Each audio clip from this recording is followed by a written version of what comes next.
अस्सलाम वालेकुम। आज मैं आप लोगों के साथ एक कहानी शेयर करने लगी हूँ। ये कहानी है नींबू निचोड़ की। एक दफ़ा का जिक्र है कि किसी शहर के एक होटल में एक मुसाफिर खाना खा रहा था। उसी दौरान एक अजनबी शख्स होटल में दाखिल हुआ। वो एक तो मुफ्तखोर था।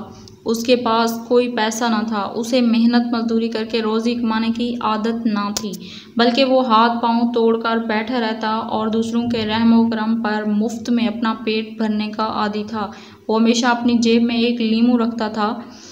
जब भी कोई मेहमान खाने में मसरूफ़ होता, वो उसके पास पहुंचकर कहता कि जनाब, खाने का असल मज़ा तो लीमू से है। वो मेहमान बेचारा इखलाकन उसे शरीके ताम होने की दावत देता और इस तरह वो मुफ्तखोर अपना पेट भर लेता। इस दफ़ा भी उसने यही हरबा इस्तेमाल किया। वो उस मेहमान के पास पहुंचा, उसे सलाम किया और कहा, जनाब, कितने अफसोस की बात है कि आप खाने में लीमू इस्तेमाल नहीं करते, हालांकि खाने का हकीकी लुत्फ़ तो लीमू से है। वह मेहमान एक शरीफ तिबा इंसान था। उसने कहा, आइए जनाब, आप भी मेरे साथ खाने में शिरकत फरमाएं। बस मुफ्तखोरे को और क्या चाहिए था। उसकी दिली मुराद बराई। उसने खाने में कुछ लीमू निचोड़ा और खूब डट कर खाना खाया।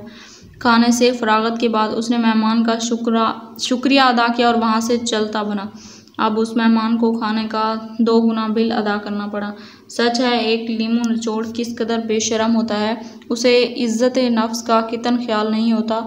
वो मुफ्तखोरी और हराम की ज़िंदगी बसर करता है। इखलाकी सबक, मुफ्तखोरी बहुत जलील काम है। तो यहाँ पे हमारा आज का लेक्चर होता है ख़त्म।